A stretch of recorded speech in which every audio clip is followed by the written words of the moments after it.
la horrorosa analogía de John, de la nieve es horrorosa, porque los copos de nieve, que son los bosones del campo de Higgs, son los Fish de su camiseta, pero eso no es el bosón de Higgs. Ese se llama el bosón escalar del campo, el fundamental. Pero eso no voy a entrar. Entonces yo no puedo contarlo así, pero tengo que explicar que hay una forma de que un campo dé lugar a masa de partículas. Yo lo voy a explicar por el campo eléctrico porque es muchísimo más fácil. Entonces, si tomáis una molécula de H2O, y aquí pongo como dos, no sé que son tres cosas, pero pongo como dos porque sabéis que es una molécula polar, y tengo la suerte de que aquí hay químicos que saben lo que es eso. Parece una tontería, muchos físicos dicen, no, sí, que era eso de la electronegatividad, para selectividad, claro. Es una molécula polar, una pequeña asimetría de carga, que es evidente a pequeñas distancias, pero claro, si yo miro esas dos moléculas, una que está puesta para arriba y otra para abajo, en el espacio vacío, pues por simetría del espacio, esas partículas tienen evidentemente la misma masa. No están interaccionando, una está en un universo y otra. Pero claro, si yo ahora llego y pongo un campo eléctrico uniforme, para que sea uniforme lo que tengo que poner es unas placas de un eléctrico del infinito, como me llevo ya al infinito con una placa positiva y al otro infinito la negativa, entonces tengo un campo eléctrico uniforme. Bueno, lo de sea infinito es una sutileza, no hace realmente falta, tiene que ser muy grande. Y pongo un campo eléctrico dirigido hacia arriba. Pues ¿qué pasa? Que al menos durante el tiempo en el que estas moléculas no se den la vuelta, durante ese breve momento, la energía de esas configuraciones es diferente. ¿De acuerdo? Y claro, como se está un poco el cuento, lo he puesto en PDF, tendría que haber tapado lo de EA menor que EDAO, porque yo siempre pregunto, ¿qué configuración de energía tiene? ¿Qué configuración tiene más energía que la otra? Entonces, la que está alineada con el campo eléctrico tiene una energía más baja que la que está antialineada con el campo eléctrico. Y veo muchas casas así, como los perros chinos. Y de verdad que guay, no sé. Y por eso voy a contarlo así. Porque la energía es diferente. Y como E igual a mc cuadrado, una diferencia de energía que equivale a una diferencia de masa. Entonces, para todos los propósitos prácticos de describir este sistema físico, el campo eléctrico está creando masa. Estáis creando con un campo que ni siquiera es escalar. Estáis creando masa y ni siquiera partículas elementales. Cuando habéis hecho así con la cabecita, no sé si lo dijo Luis, porque es una frase que yo leí en la charla de la Romareces, es que es fácil los iguales. Ponía una frase de... ¿Era de Fermi? Era una frase de Fermi que decía, yo soy muy malo con las citas porque tengo una memoria horrible. No me acuerdo de esas cosas porque tengo los diagramas en la cabeza. Dice, no hay nada como la satisfacción de que te cuenten, de que te expliquen algo que ya tienes, o algo que ya sabes. Es buenísimo. Porque te pueden impresionar con cosas que no sabes, puedes aprender, es luego un proceso lento, tienes que interiorizar. Pero cuando algo ya te lo sabes, a lo mejor de otra forma, y te lo explica, modificado, pero ya te lo sabías conceptualmente, te dan así diciendo, no lo entiendo. Bueno, pues el campo afecta a la partícula. Y aunque el mecanismo de Higgs es diferente, ya sabemos que un campo puede generar masa. Así que el que genera masa no es la partícula de Higgs. Porque aquí tenemos masa, no hay bosones de Higgs. No hay bosones de Higgs dando leches a vuestros quarks, no, vuestros quarks. ¿Qué es el campo de Higgs? Pues yo no tengo agenda, pero teníamos hora y media de charla y media de preguntas. Bueno, hasta las 12, ¿no? Hasta las 10:30 una charla y luego hasta las 11 preguntas. ¡Guau! Vamos. ¿La ves? Ah. No, me estoy entreteniendo más en esto porque, además, no quiero que me miréis, que yo soy físico experimental. Esta charla es mucho más teórica que la de internet. No porque lo sepa, porque la vamos a hablar pues, a nivel necesario, pero que no hay una distinción entre una cosa y la otra. Y eso también es importante pasar el mensaje. Y vuelvo a hacer propaganda, porque como no tenemos estudiantes experimentales, está bien meter esa idea. Entender la naturaleza no lo puedes entender desde el punto de vista teórico o experimental. O entiendes el universo o no lo entiendes. Una cosa es que uno sea más hábil calculando diagramas de Feynman o entendiendo el grupo de simetría SU3 por 2 por 1 left times right y los no sé qué.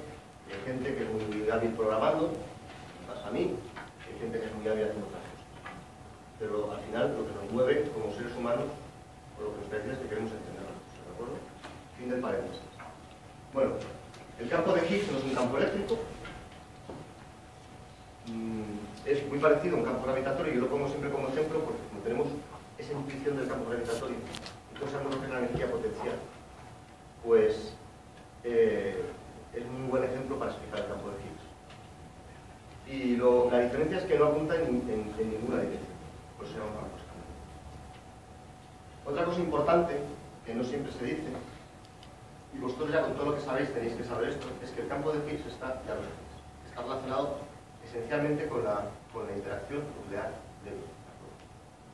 O sea, que no es un campo que afecte a todas las cosas, no, afecta a aquellas partículas que tienen carga eléctrica, la carga eléctrica del campo nuclear débil, que se llama, ¿cómo se llama?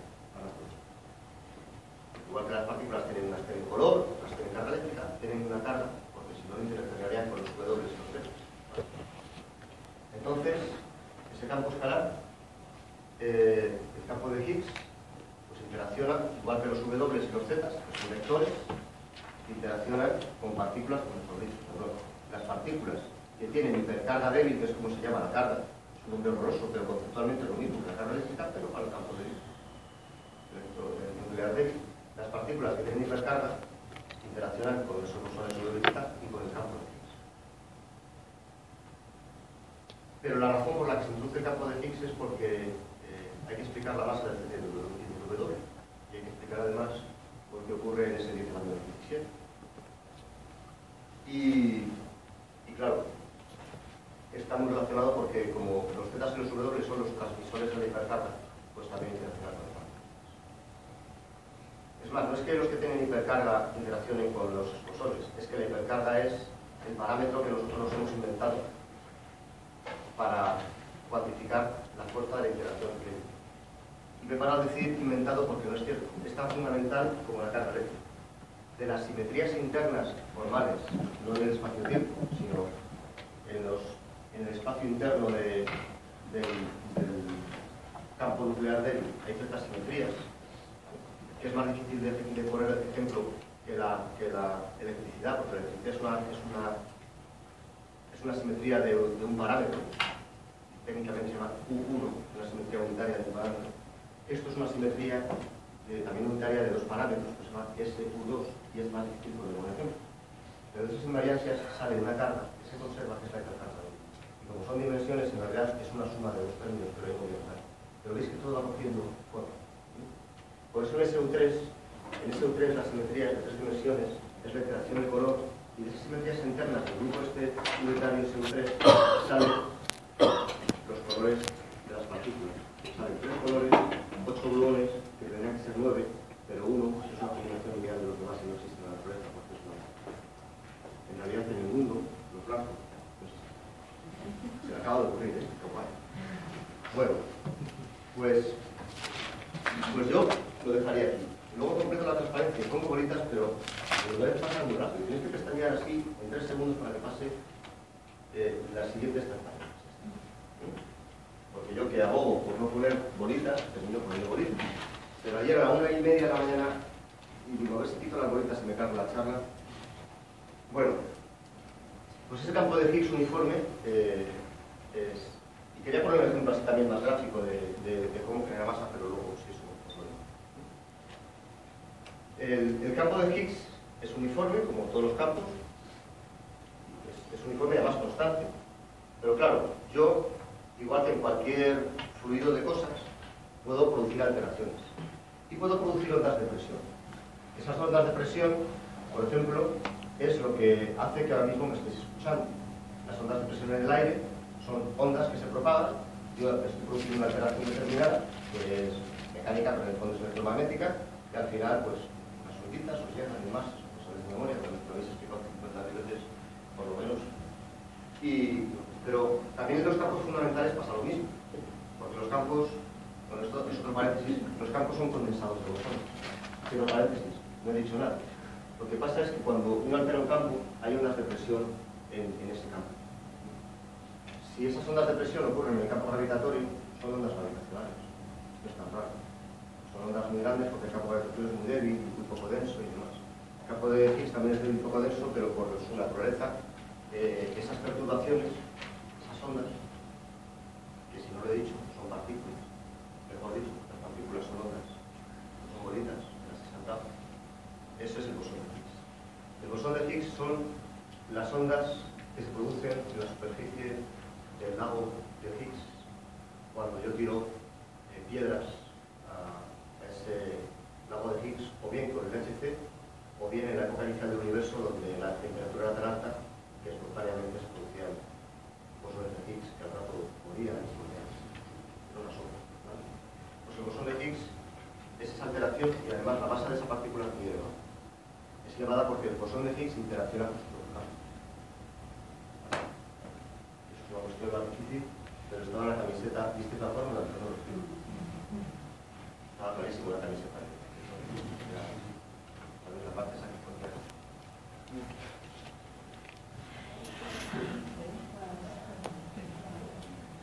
Es un gráfico, pero lo voy a saltar, porque ya voy a ver la parte... que no lo he dicho, estoy muy serio, que si queréis hacer preguntas, hacedlas así eso. Que hasta igual contesto. Vale, entonces aprovecho. Venga, entonces, bueno, pues como os iba contando, pero vosotros... Hace rato dijiste que el bosón de Higgs era esas ondas que se forman en la superficie del lago de Higgs cuando tiramos la piedra. Y se existían. Es esta transparencia. ¿No la ves? ¿Tú no ves la piedra, tío? ¿Tú lo ves? ¿Y quién forma el lago? ¿Eh? ¿Y quién forma el lago? ¿Ves cómo no hay que poner analogías? Cuando yo hablo de cosas formales, no hay lago. Esto es como de Matrix. Dice, ¿habéis visto Matrix? La película esta tan mala. Los gringos, los yankees, consideran que es una película filosófica para que veáis que mentalidad. El niño este que parece el lama que dobla la cuchara, y el otro le dice, ¿cómo lo hace? Pues lo importante no es entender cómo lo hace, es entender que no hay cuchara. Pues esto es lo mismo. No hay lago. Oye, otra. Pablo. ¿No te ha gustado? ¿No os ha gustado la respuesta? A ver, es enfático, y ahora voy a explicarlo, ¿vale? Luego, cuando no hayas contestado lo que he dejado a medias, es cuando tienes que decir, oye, pero no me has contestado, y me gusta que me lo digáis, ¿vale? Ahora te El campo, entonces, el campo de Higgs es escalar. ¿Y el bosón? El bosón es escalar. Bien. Muy buena pregunta. El bosón es escalar. Entonces no hay piedra. Hay piedra. Hay piedra, pero no hay. Cuando digo la analogía del lago, quería decir, para que tengáis una imagen gráfica, porque cuando digo la piedra se forma. Pues lo estoy contando a tu compañera de atrás, que es la que me ha preguntado y está hablando con la del lado. Oye, vais a salir, os vais a ir a dirección, que te estoy contestando a lo del lado. A jefatura. Mira, cuando tú tiras la piedra salen ondas y tal, y esa imagen es muy mal. ¿Vale? Lo que es importante es que yo tengo un campo uniforme, que ocupa todo el universo. La fuerza, la energía potencial del campo es la misma en todo el universo. Que quiere decir que un electrón interacciona con el campo de Higgs con la misma magnitud aquí, en la galaxia de Andrómeda y en otra punta del universo. Todo presumiblemente, ¿vale? Porque a lo mejor un día comprobamos que no es así. Entonces, lo importante es que como las partículas son ondas, dices, ya, pero ¿cómo son? ¿Van para arriba y para abajo tal? Es que no tengo un boli. Las partículas son ondas, tienen una longitud de onda y tienen un momento que está relacionado con esa longitud de onda y una serie de cosas. Y hay partículas que tienen momento y tienen masa, como un electrón. Pero hay partículas que solo tienen momento y no tienen masa, como el electrón. El bosón de Higgs tiene momento y tiene masa. Y tiene una longitud de onda. Pero yo no me planteo si es una onda, no es una onda macroscópica que se propaga así. Es un objeto cuántico invisualizable, ¿vale? Pero que tiene unas propiedades que mis matemáticas de la mecánica ondulatoria son perfectas para las experiencias. Ahora, de ahí a que yo diga que es macroscópicamente y tal. Luego, claro, los fotones macroscópicamente, claro, que es un campo electromagnético. Ahora, el Higgs, como vive tan poco tiempo, es difícil de entender. Es una perturbación local que tiene una amplitud determinada y está relacionado también con su masa. Pero cuando hablamos de masa, hablamos de la energía. Cuando hablo de masa, hablo de la energía que tiene el bosón de Higgs cuando está parado. La masa es la energía que tiene algo cuando se para. La luz no se puede parar porque siempre viaja a la velocidad de la luz. De modo que, como yo no puedo tener ningún sistema de referencia que vaya encima de un fotón, ¿vale? Eso no se puede porque violaría la invariancia doble de las leyes de la física. Tú un fotón es igual a un fotón. Tus sistemas de referencia no pueden moverse a la velocidad de la luz, porque la velocidad de la luz es la misma para cualquier sistema de referencia. Es una contradicción lógica. Entonces, el fotón no se puede parar, no tiene masa. Solo tiene momento. El fotón o cualquier partícula sin masa. Las partículas que tienen masa, yo sí puedo subirme. Yo puedo subirme a los fotones de la existencia, que tiene una masa 4000 veces su masa, pero si me subo encima, su masa es un electronvoltio. En mi sistema de referencia, la masa, la energía, en mi sistema de referencia, encima del, cabalgando encima del protón del SC, su energía no es no sé cuántos electronvoltios. Su energía es su masa, un gigaelectronvoltio. Si cambio si me cambio de sistema de referencia y me subo al otro protón que viene del otro lado, pues ahora este ya no tiene los cuantos electronvoltios, tiene un gigaelectronvoltio. Está parado en mi sistema de referencia. Pero las leyes de la física son invariantes bajo transformaciones de coordenadas. Eso lo sabemos desde la época de Galileo, pero con más generalidad desde la época de Lorentz, Poincaré, y ahí van las relaciones especiales. ¿No? ¿Y pues, cómo consigue uno 8? Espera un segundo. ¿Cómo consigue uno 8 teraelectronvoltios? Porque si yo me subo un protón, el otro ya no viaja a 4T. El otro viaja en el sistema de referencia a 8. La energía centro de masas, por eso es importante. O sea, yo no puedo transformar, si un protón viaja libre a la energía que tú quieras, de ese protón espontáneamente yo no puedo producir bosones de Higgs ni nada. Porque hay un sistema de referencia en el que su energía cinética es cero. La energía que yo tengo para producir partículas con un protón aislado es un gigaelectronvoltio, punto. Para tener energía disponible para generar partículas nuevas, tengo que tener una situación en la que haya ningún sistema de referencia ni que la energía realmente sea baja. Y eso pasa cuando tengo dos sistemas como dos protones que se acercan uno frente a otro, o uno viene hacia este, y la energía total del sistema en cualquier sistema de referencia es la misma, es un invariante Lorentz, y es equivalente a la energía del centro de masas. Por eso en SC tenemos 8000 electronvoltios de energía convertible en masa de partículas, no de una, de muchas, y esos 8000 veces la masa de protón, 8000 electronvoltios, es lo que yo transformo en las colisiones en zetas, W, X's, TOPS y una gran cantidad de cosas. Pero en las charlas nos han comentado que la masa era la inercia, la resistencia al cambio. Entonces, si la masa es la energía en reposo,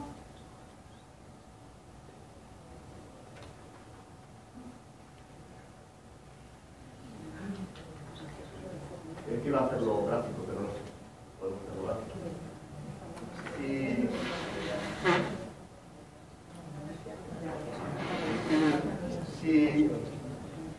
Si yo te digo que empujes eso, sin levantarte, pero digo, ¿te vas a levantar y empujar eso con el meñique?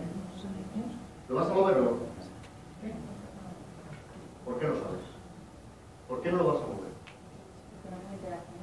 No, lo tocas. Lo tengo. Es decir, hombre, si vas con sitio, porque hacerlo gráfico, ¿entiendes?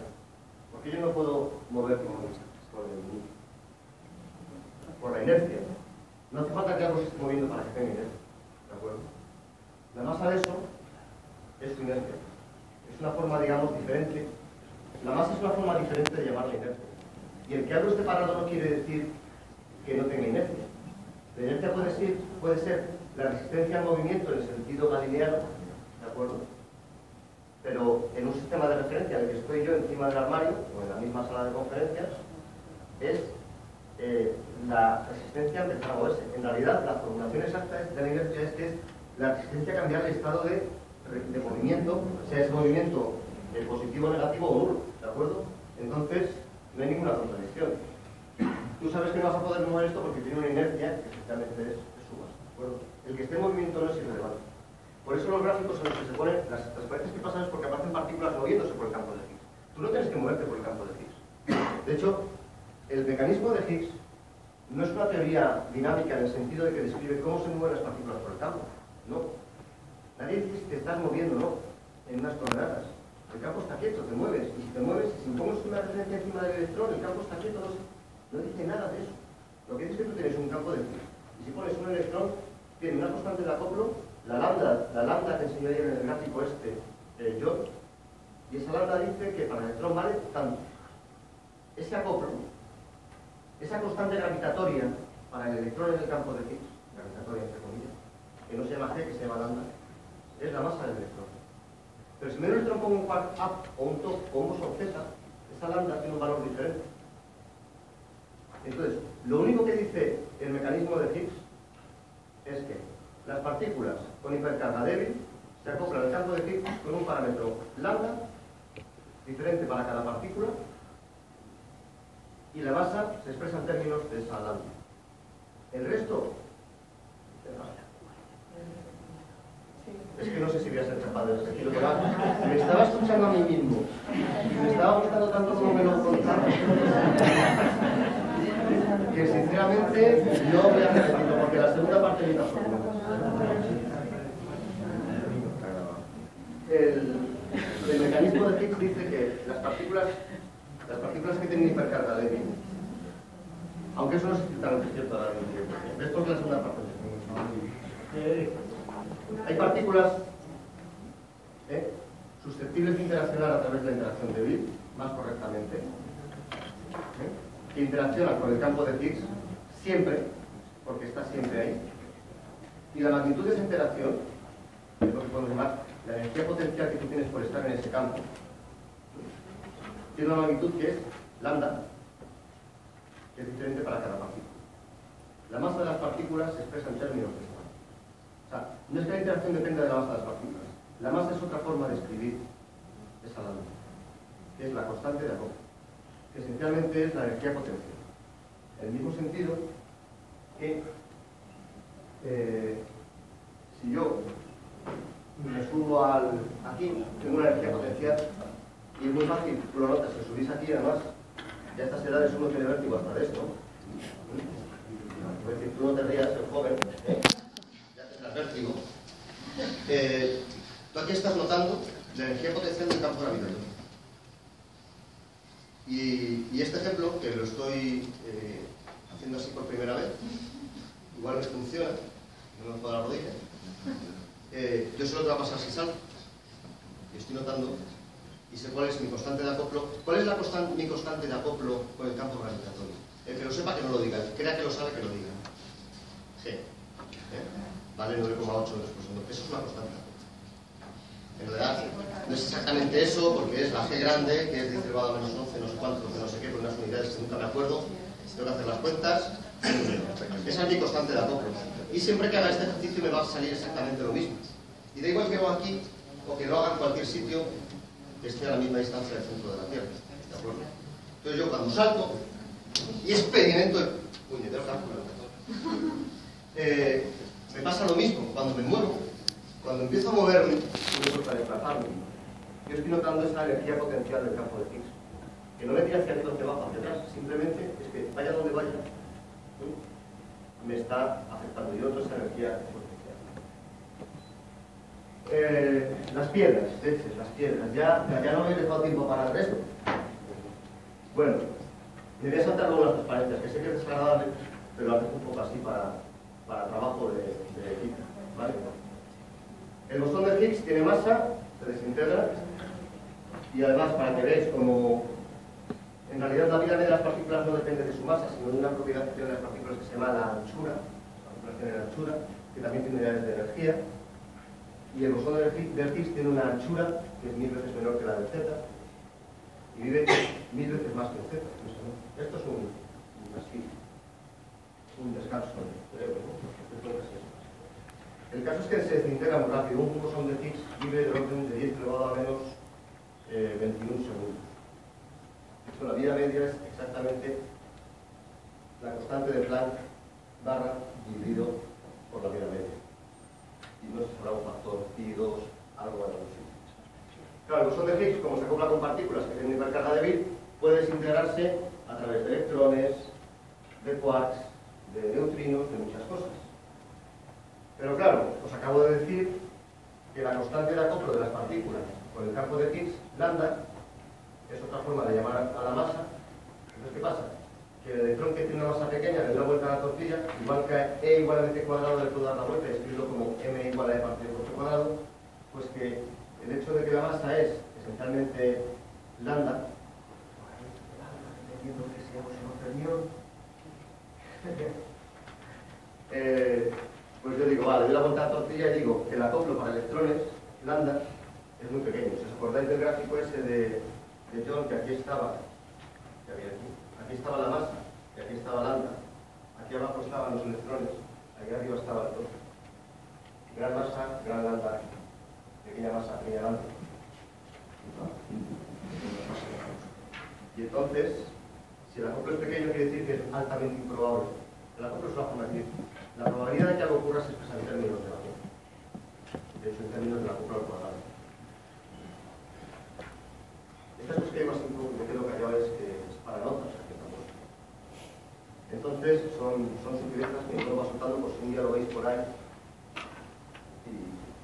Pero la probabilidad de que ocurra esa desintegración Higgs más o menos es muy baja.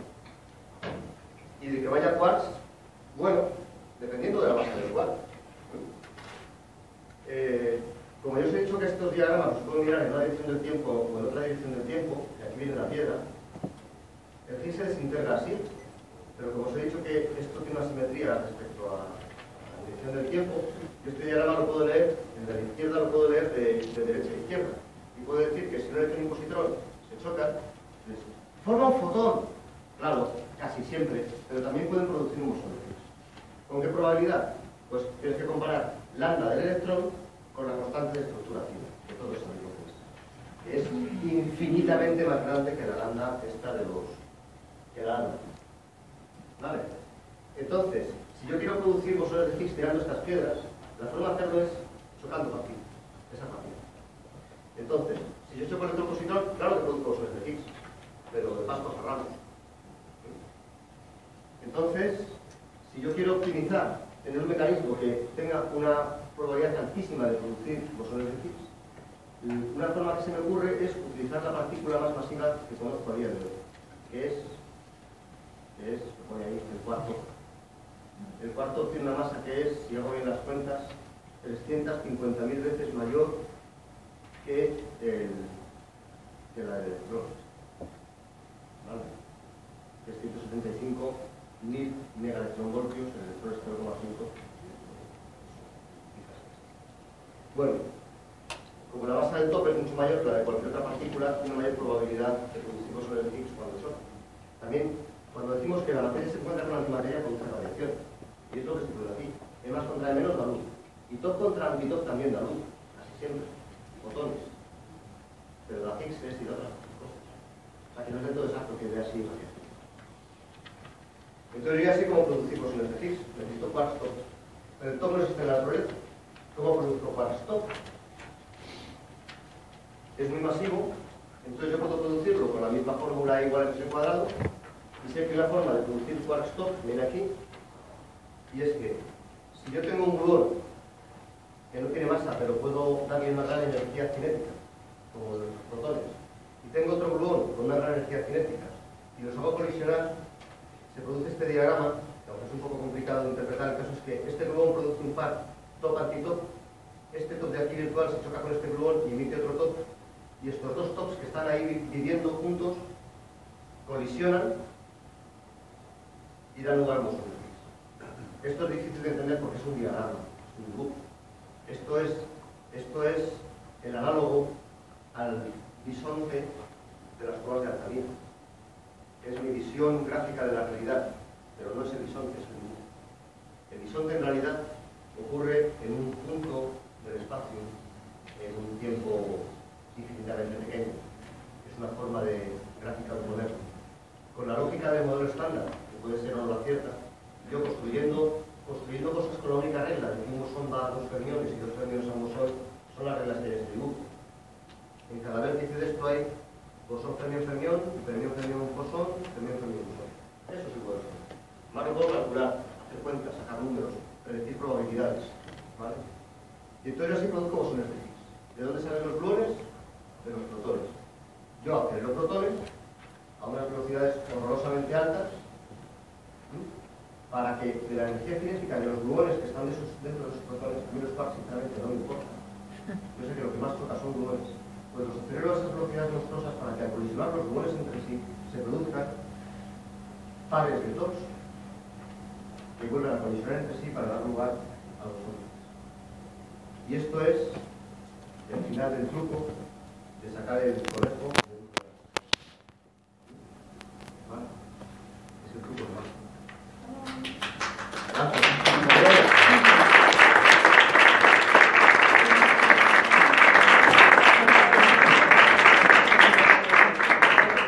La parte experimental, porque claro, aquí se desintegra y esto se desintegra, como pone arriba, a electrón positrón, quark antiquark, pero también zeta zeta, porque zeta es su propia antipartícula, se puede ir a zeta zeta. Pero ya me estás mintiendo, porque ahí no hay bosón, fermión, fermión. Ahí bosón, bosón, bosón.